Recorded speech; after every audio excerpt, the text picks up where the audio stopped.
much. Back with me, criminologist and former LAPD officer David Klinger, CNN law enforcement analyst Cedric Alexander, CNN political commentator Van Jones, and former federal prosecutor Laura Coates. David, the mayor has asked for this investigation to be completed as soon as possible, says that she doesn't want the integrity of the investigation compromised. That goes to what you talked about earlier.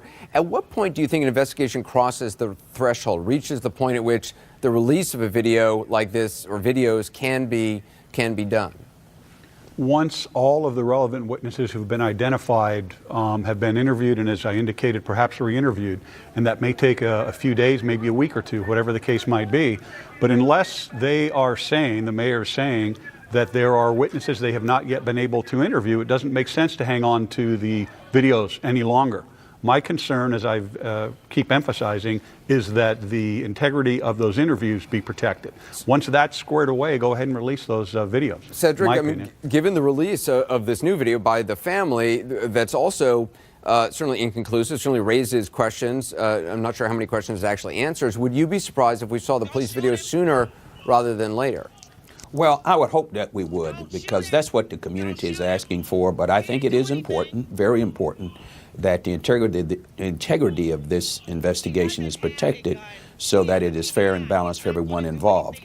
But they need to, as best they can, to expedite and get those videos out to the public so they can share and they can get that put aside, because that is critically important to a lot of emotions and feelings. And this whole piece of transparency just continuing to bubble up, because people don't feel that they can trust the police. That's historic. And in this particular case, which is a very visible one, and one in which we need to get information out to the community as quick as we can, as to here is this footage, so that people can make their own assessment. It's not going to be judged in the street. It's going to be judged in a court of law.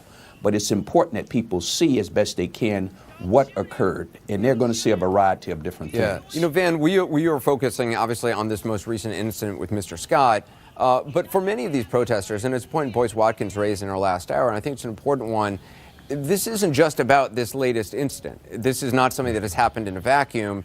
This is about history, and I'm not talking about long ago history. I'm talking about recent history and relations between police and communities of color. Yeah, absolutely. And one of the dangers for a protest movement is to focus on demanding things you're going to get eventually anyway. They're demanding to see the videos. They're going to see these videos tomorrow, in a week, in a month. In a moment like this, you got to expand what you're asking for. This is probably going to turn out to be, in part, a case of a mental health issue being escalated to a point where someone loses their life.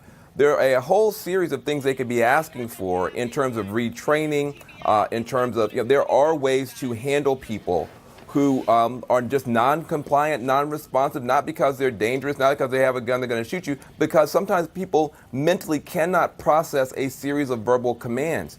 People always say, well, if you just do what the police say, you'll be okay. Everyone doesn't have that capacity, and police need to be trained to deal with people, to recognize when people are not mentally able to respond to escalating verbal commands. That should be a part of the demands here.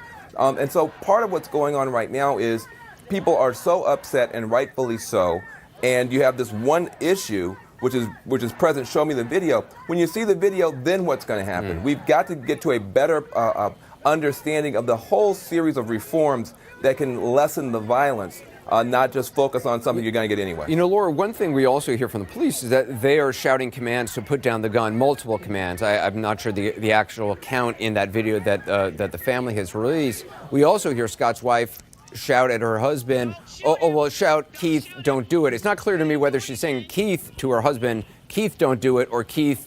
don't do it, because there are other times where she says Keith, and then she says don't do it to police. So I don't know that when I first heard it, I assumed she was saying Keith, don't do it, meaning he was about to do something, but it could very well be Keith, and then she stops and says to police, don't do it, which she said multiple times already.